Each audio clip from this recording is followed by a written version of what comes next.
سلامونه قدرمنو د انج د کرنې په باره کې مکمل تفصیلات یو جریب څونه انج غواړي تخم څونه غواړي نال څونه غواړي مکمل تفصیلات یې وګورئ او پر دې ویډیو باندې واتساپ نمبر دی په هغه رابطه وکړئ.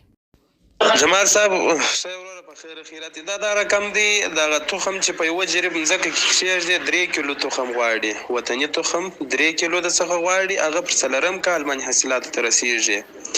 او پاته چې څو دغه نال چې ورته وایي د ته چې ولرګی دغه په دریم کال باندې حاصلاتو ته رسیږي او چې په کم وخت چې دی حاصلو ته ورسېدي د اولین کال باندې دی 200 کیلو شیره ورکوي د شیرې کیلو یو قیمت د 1000 افغانو څخه بیا د 1 کیلو قیمت یې د 1000 افغانو څخه بیا در 25000 افغانو پرې خرڅېږي او په وخت تیرېدو سره چې کله دغه نال غټېږي دغه لرګی غټېږي تقریبا در 25 درجیش کاله پورې چې دغه یو وار یې کښېږي دغه در 25 درجیش کالو پورې کار کوي نو دغه بیا در دغه پورې در 25 درجیش کالو پورې کار کوي نو د کال په تیرېدو سره د شیره هم ډېرېږي. اوس مثلا په هغه اولین کال باندې ته 200 کیلو شیره ځینې اخیستلی سې پر څلورم پنځم کال باندې چې دی هغه دریم کال باندې حاصلو ته رسېږي بیا په څلورم کال باندې وروره چې 200 دي د اول کال ځینې اخیست چې د 200 نور اضافه کېږي پر دریم کال باندې بیا وروره 100 200 300 نور اضافه کېږي هلته د ده دغه تنه هم غټېږي او شیره هم ډېرېږي دا در 25 درجیش کلو پورې کار کوي. تخم یې پر څلورم کال باندې حاصلاتو ته رسېږي او نال یې پر دریم کال باندې حاصلاتو ته رسېږي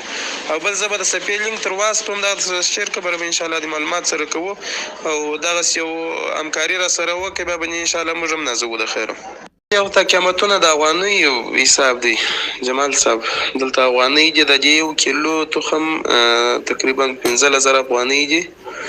داخلي تخم یعنې موږ خپل وطني تخم دی او خارجي تخم چې دی هغه په 15000 افغانۍ دی کیلو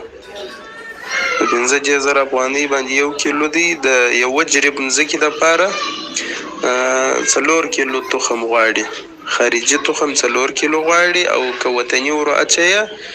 هغه بیا 3 کیلو غواړي. یو رقم بیا نالان سته په د عکسو کې وګوره دلته نالانو عکسونه هم سته دغه نالان چې بیا دي په دغه باندې دي